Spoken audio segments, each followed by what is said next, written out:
आज की कहानी है मिठास का एहसास। बच्चों को अगल बगल बिठाए अपनी स्पेशल ट्राईसाइकिल चलाता बसेसर मेरी दुकान तक पहुंच बना चुका था। आज छुट्टी का दिन है। संयुक्त स्वर में नटखट बच्चों के मुंह से निकलती पों पों की आवाज़ें यह याद दिलाने के लिए काफ़ी हैं। छुट्टी का दिन बेहद खास है इन नन्हे मुन्ने बच्चों के लिए। यही तो मौका है अपनी फरमाइशें पूरी करवाने का। कभी टॉफ़ियाँ चॉकलेट तो कभी चिप्स कभी लॉलीपॉप। हर बार दोनों की मांग अलग अलग होती। बसेसर, उसकी अम्मा, सुघड़ सियानी पत्नी और दो प्यारे प्यारे बच्चे, बस यही छोटा सा संसार है इस प्रवासी परिवार का जो लगभग 5 वर्ष पहले काम की तलाश में यहाँ आया तो बस इसी शहर का होकर रह गया। एक पैर में हल्की सी जन्मजात खराबी का होना बसेसर की चाल में दिखता है। काम में नहीं, बसेसर मेहनत मजदूरी करके पैसे का जुगाड़ करता है तो पत्नी बासंती कॉलोनी में बतौर घरेलू सहायिका अपनी सेवाएं देती है। बच्चों के स्कूल लौटने से लेकर बासंती के आने तक घर की देखरेख का जिम्मा अम्मा के ही सुपुर्द रहता है। कुल मिलाकर कहें तो एक मेहनती, संतुष्ट और स्नेही परिवार है। पिछले 5 वर्षों से मेरा पक्का ग्राहक बना बसेसर भले ही अनजान लोगों की नज़रों में कम पढ़ा लिखा दिहाड़ीदार रहा हो, किंतु उसके सीधे सच्चे आदर्शवादी बोल नियमित रूप से दुकान आने जाने वालों को उसकी सुसंस्कारित होने का प्रमाण बहुत पहले ही दे चुके थे। उसके विषय में सर्वाधिक उल्लेखनीय बात यह रही कि इतने वर्षों के दौरान मैंने एक बार भी उसे सामान उधार लेते हुए नहीं देखा, जबकि ऐसा करने वाले ग्राहकों की एक लंबी सूची जुबानी याद है मुझे। क्या करूं, प्रतियोगिता के दौर में दुकानदारी चलती रखने के लिए यह कड़वा घूंट भी अनचाहे पीना ही पड़ता है। अम्मा जी कहती हैं उधार लेने से आदमी की कदर तो घटती ही है और बरकत भी नहीं होने पाती। वह अक्सर कहता। सच कहूँ तो जेब के मुताबिक ही खर्च करने संबंधी उसके पक्के उसूल का तहे दिल से कायल हो चुका था मैं। नमस्कार भैया जी।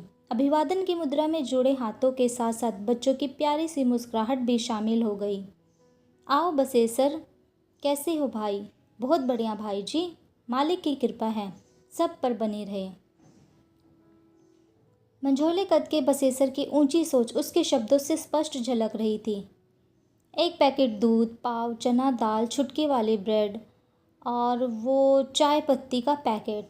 और क्या था, बासंती ने क्या बोला था भला? सिर खुजाते हुए बसेसर सोचने लगा। चीनी तो नहीं? सामान्य लिस्ट के अनुसार सरासर अनुमान लगाते हुए मैंने पूछा। हाँ हाँ बिल्कुल सही, चीनी लाने को ही कहा था, लगभग ख़त्म होने को थी आज। घर से निकलते टाइम दोहराया भी था बासंती ने। अच्छा हुआ आपने याद दिला दिया, वरना 2 वक्त की चाय फीकी ही पीनी पड़ती। 1 किलो चीनी भी तोल देना भाई जी।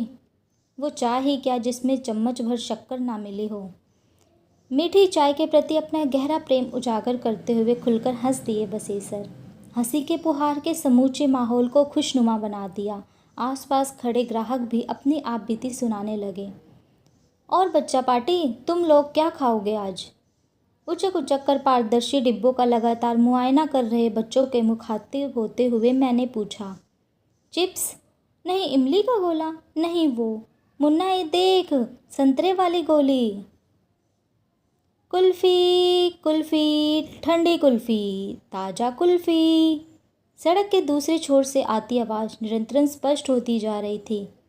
मुझे तो कुल्फ़ी लेनी है, मुझे भी।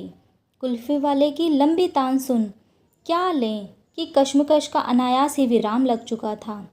रुकना कुल्फ़ी वाले अंकल, रुकना। बच्चों को चिल्लाते देख कुल्फ़ी बेचने वाला अपना ठेला घुमाकर मार्केट की ओर ले आया। कितने की दी कुल्फ़ी भैया जी?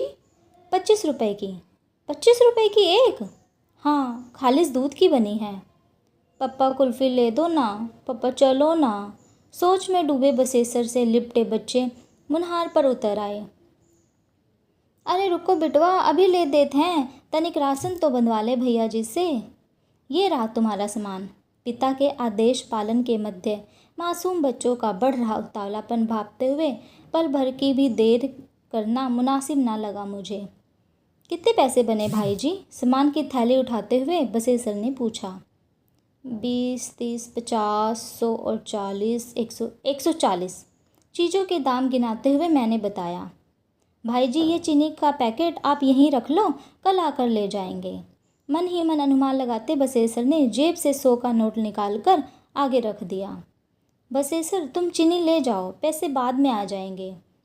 अब वो जिस समझने के काबिल न थी, मगर मैं तो बसेसर की उधेड़ बुन बखूबी समझ सकता था।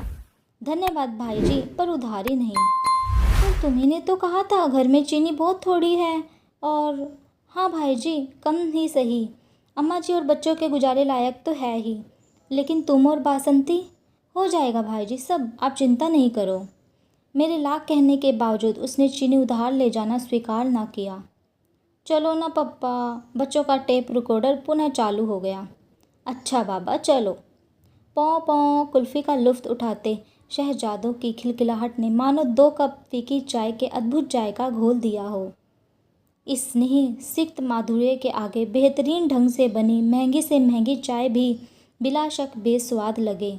2 नन्हे बच्चों संग सर्ग सिर उठाकर बसेसर मुझे दुनिया का सबसे अमीर पिता प्रतीत हुआ।